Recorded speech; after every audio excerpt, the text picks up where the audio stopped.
अस्सलाम वालेकुम स्टूडेंट्स, कैसे हैं आप सब? ठीक ठाक हैं जी। 9.2 आखिरी एक्सरसाइज आज कंप्लीट हो जाएगी इंशाल्लाह। लेकिन एक आप लोगों के लिए जर्नल क्वेश्चन। पाकिस्तान का नाम चौधरी रहमत अली ने रखा था, ये तो सबको पता है। पाकिस्तान का झंडा किसने बनाया था, ये आज आप लोगों का क्वेश्चन है। सर्च करें, कमेंट सेक्शन में जवाब दें। चलें जी, क्वेश्चन की जानिब चलते हैं। क्वेश्चन नंबर 1 है, मैंने कंप्लीट स्टेटमेंट नहीं लिखी, थोड़ा सा लिखा है, बाकी आप बुक से देख लेना। पॉलिनोमियल एक दिया हुआ है, ऑब्जर्व वैल्यू जो है, ऑब्जर्व्ड वैल्यू है यहाँ पे, सेल नहीं है। Observed value in 5 month is 240 observed value है, ठीक है। फाइंड परसेंटेज एरर, पहले एरर निकालेंगे फिर उसके परसेंटेज निकालेंगे। ये कैसे निकालना है, कोई बड़ा काम नहीं है। आप लोग सबसे पहले तो पॉलिनोमियल लिखें और ऑब्जर्व्ड वैल्यू जो दी है ये लिखें। मैं ऑब्जर्व्ड वैल्यू पहले लिख देता हूँ। ऑब्जर्व्ड वैल्यू दी हुई है 240 और पी ऑफ एक्स हमें दिया हुआ है, पॉलिनोमियल है x³ + 2x² + x - 3। सिंस यहाँ पे उसने 5th मंथ का क्या है, in 5th month, since 5th month, so put x = 5। x 5 put करके जो वैल्यू आएगी वो प्रिडिक्टेड वैल्यू कहलाएगी। लो जी, p ऑफ x जहाँ पे नज़र आ रहा है आपको उसकी जगह पे 5 पुट कर दें। +2 × 5² + 5 - 3, 5 पावर 3 लें, 5 5 25 मल्टीप्लाई 5 करें तो 125, 5 5 25 मल्टीप्लाई 2 50 + 5 - 3 130, 50 करें 180, 180 में से 3 जाएंगे तो 177। ये वैल्यू आ गई पी ऑफ 5। इसको हम प्रीडिक्टेड वैल्यू कहते हैं। क्या कहते हैं इसको? प्रीडिक्टेड वैल्यू।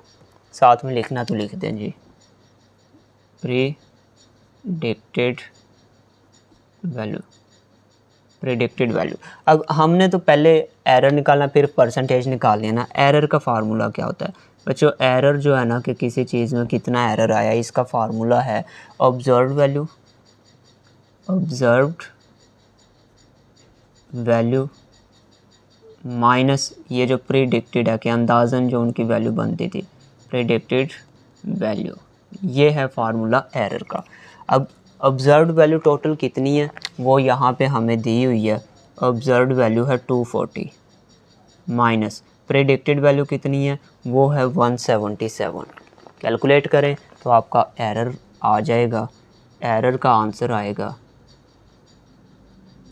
इक्वल्स टू 240 में से 171 माइनस करेंगे तो आंसर इसका बनेगा, कैलकुलेट करता हूँ मैं, 63 बनेगा। ठीक है जी। अब हमें क्या चाहिए? परसेंटेज एरर, उसका फार्मूला लगा लें। एरर की परसेंटेज चाहिए ना, परसेंटेज एरर, या ऐसे लिख दें एरर और आगे परसेंटेज लिख दें। इसका फार्मूला क्या होगा बच्चों? इसका फार्मूला होता है, जो आपका एरर है वो लिखें, एरर, ये एब्सोल्यूट फॉर्म लेनी है। अगर कभी नेगेटिव भी होगा तो उसको पॉजिटिव कंसीडर करेंगे। मोड का मतलब ये है। डिवाइड में आप वैल्यू लिखेंगे ऑब्जर्व्ड वैल्यू और इसको मल्टीप्लाई कर देंगे 100 तो आपका आंसर आ जाएगा परसेंटेज में। ऑब्जर्व्ड वैल्यू कितनी आई थी आपकी, सॉरी एरर कितना आया था? 63। एरर था 63। ये तो पहले ही पॉजिटिव है इसलिए मोड लगाने की ज़रूरत ही नहीं है। नेगेटिव होता तो मोड लगा के उसको पॉजिटिव में चेंज करते। ऑब्जर्व्ड वैल्यू कितनी थी? 240 थी। मल्टीप्लाई कितने से करना है? 100 से। आंसर किस में आएगा? परसेंटेज में। इनको डिवाइड करें, मल्टीप्लाई 100 करें, आपका टोटल आंसर जो कैलकुलेट करके बन रहा है वो बन रहा है 26.25। लो जी, इतना एरर की जो है ना परसेंटेज निकलेगी। ये था क्वेश्चन नंबर 1। रियल लाइफ के रिलेटेड ही क्वेश्चन हैं कि एक फंक्शन बन गया पॉलिनोमियल, उसकी ऑब्जर्व्ड वैल्यू इतनी है, उसकी प्रेडिक्टेड वैल्यू हम निकालेंगे 5 पुट करके, और एरर की परसेंटेज निकालनी है। पहले एरर निकालें, ऑब्जर्व्ड मानी प्रेडिक्टेड, एरर आएगा, एरर की परसेंटेज का फार्मूला ये होता है, पुट करें आपका आंसर आ जाएगा। अब चलते हैं क्वेश्चन 2 की जानिब। क्वेश्चन 2 स्टूडेंट्स, ये भी मैंने पूरा नहीं लिखा, उसमें डी ऑफ डब्ल्यू दिया हुआ है, ठीक है। यूज़ रिमाइंडर थ्योरम, रिमाइंडर क्या होता है, वैल्यू पुट करते हैं और जो बच जाता है वो रिमाइंडर है। फिर कहता है प्रिडिक्शन वैल्यू फाइंड करें for third week, third week का मतलब 3 पुट करेंगे यहाँ पे। ऑब्जर्व डिमांड उसने दे दी हुई या ऑब्जर्व वैल्यू कह लो उसको आप। और फिर कहता है एवेलुएट प्रिडिक्शन एरर, एरर भी निकालना है, परसेंटेज नहीं, सिंपल एरर का पूछा है इसमें।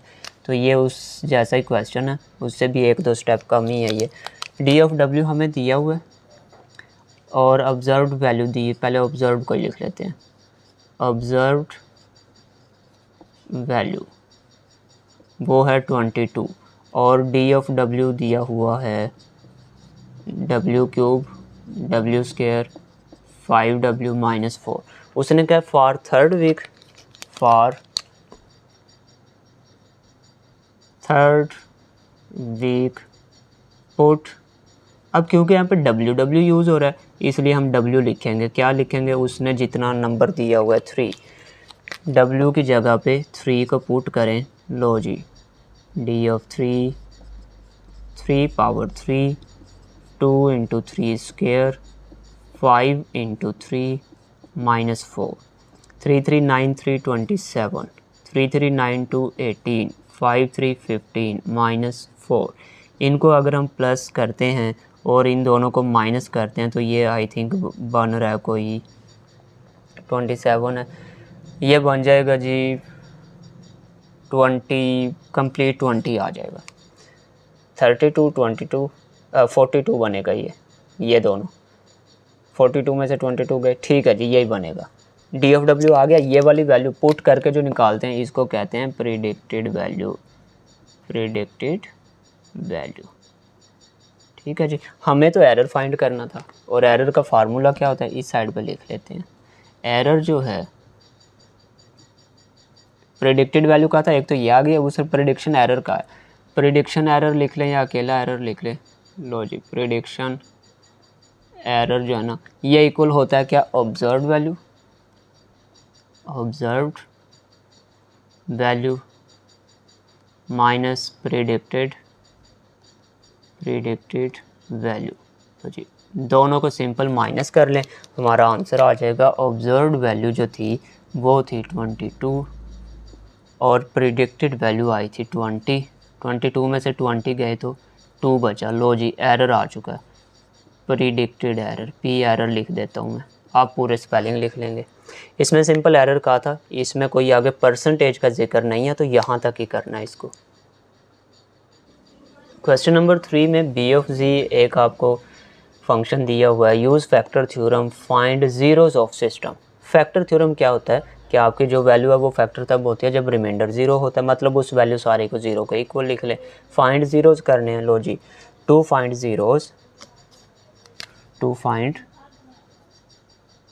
ज़ीरोज़ ये सारा बी ऑफ जी जो है ना इसको इक्वल कर दें 0 के।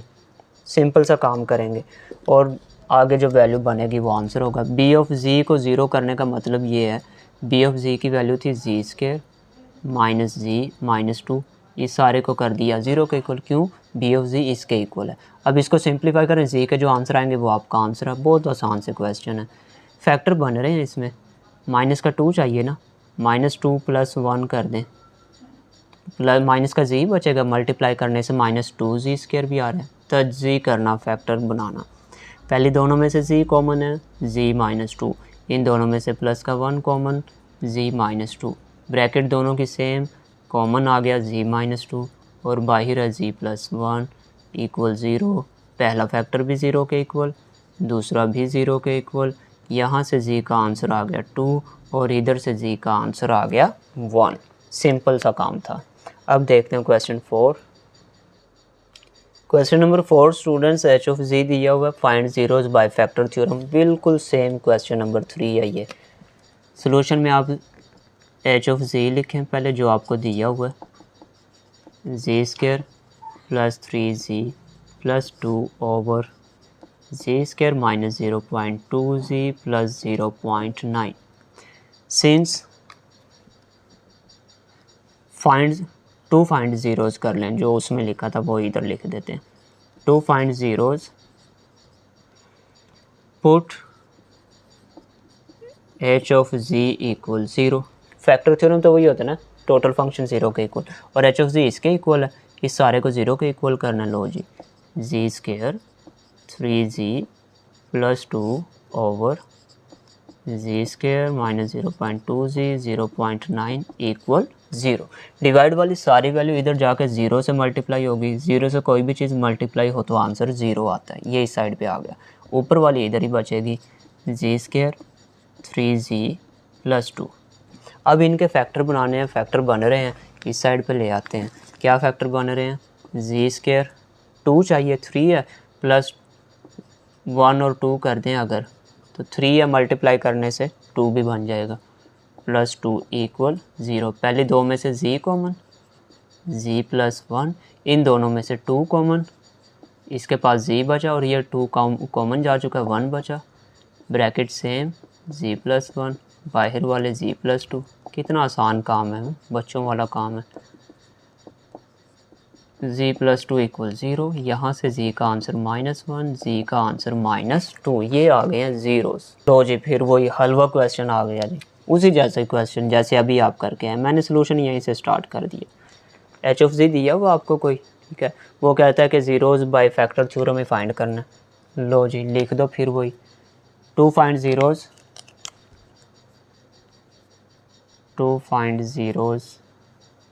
Put H of G equal 0। Factor theorem तो है ही यही ना, एक ही काम बार बार करवा रहा है आपसे। कितने आसान एक्सरसाइज आपको दी है उन्होंने, मौज मारें जी, फ्री के नंबर लें आप, लेकिन थोड़ा सा दिमाग लड़ाना पड़ता है, शुरू में समझना पड़ता है। डिवाइड वाली वैल्यू इधर 0 से मल्टीप्लाई होकर 0 हो गई, वरना ऐसा कोई मुश्किल काम इसमें नहीं है, बिल्कुल ही पुराने मैट्रिक वाले क्वेश्चन ही है, आपको सॉल्यूशन तो वैसा ही है। अब आपको चाहिए क्या, आपको चाहिए जी मल्टीप्लाई करें, अगर फैक्टर बनाएं तो 0.5 जी स्क्वायर, और आपके पास कितना है, आपके पास है 0.3। अब इसके फैक्टर क्या बनेंगे, सोचें ज़हन में ज़रा। इनके फैक्टर ये बनेंगे, आप इस तरह करें, किधर गई मार्कर, ये रही, जी स्क्वायर 0.5 चाहिए ना, है भी 0.5, माइनस का चाहिए हमारे पास, माइनस का है, इसको प्लस माइनस तो करना पड़ेगा ना कुछ, फिर ये 5 नहीं बनेगा। हम क्या करते हैं, 1 कर लेते हैं, मतलब 1g में प्लस करें 0.5 तो माइनस का 0.5 बचता है, करके देख लेना इनको, प्लस माइनस यही आएगा, और मल्टीप्लाई करने से माइनस का 1 जब इससे मल्टीप्लाई होगा माइनस का 0.5 भी बन जाएगा, ये इसके फैक्टर बनेंगे, ठीक है। एक और तरीका भी है, अगर इन सब को 2 से मल्टीप्लाई कर देना तो ये पॉइंट ख़त्म हो जाएगा, फिर भी आप फैक्टर बना सकते हैं, लेकिन मैं नहीं कर रहा, आपने करना 2 से मल्टीप्लाई करो सब को, फिर फैक्टर बना लो, कोई इशू नहीं है। अच्छा, पहले दो में से z कॉमन आ रहा है, z -1, इन दोनों में से 0.5 आ रहा है, इसके पास z आ गया, 0.5 चला गया, -1 बच गया, ब्रैकेट सेम है, z -1 और z प्लस 0.5 इक्वल 0, z -1 भी इक्वल 0, तो z का आंसर 1 आ जाएगा, और z प्लस 0.5 ये भी 0 के इक्वल करेंगे तो z का आंसर आ जाएगा -0.5, ये दोनों इसके आंसर आ जाएंगे। क्वेश्चन नंबर 6 में स्टूडेंट स्टेटमेंट इसकी भी लंबी सी है, तो उसमें से मैंने फंक्शन लिखा, आगे उसने कहा कि use factor theorem to find poles है। पोल्स का मतलब भी वही इसका कि सोल्यूशन फाइंड करना, ज़ीरोज़ कह लें या पोल्स कह लें, क्योंकि क्वेश्चन के स्टेटमेंट में कुछ पोल और डिनोमिनेटर का जिक्र है ना, यहाँ पे इसलिए पोल लिखा है। तो हम क्या लिखेंगे, to find poles, factor theorem में यूज़ हो रहा है ना, इसका मतलब इसको 0 के इक्वल पुट करना है, क्योंकि लफ्ज़ फैक्टर थ्योरम आ गया, 0 के इक्वल पुट करना है जी।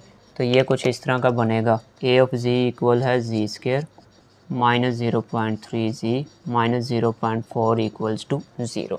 अब ये देखें तो क्वाड्रेटिक फॉर्म है ना, फैक्टर बनेंगे इसके, फैक्टर क्या बन रहे हैं ये देखना हमें, जी स्क्वायर हमें चाहिए 8, है कितना 0.3। अब इसके फैक्टर क्या हो सकते हैं, पॉइंट में है। एक तो तरीका ये है कि सबको आप 10 से मल्टीप्लाई कर लो, तब भी सोल्यूशन जो वैल्यू बनेगी उसके फैक्टर बना के आप कर सकते हैं।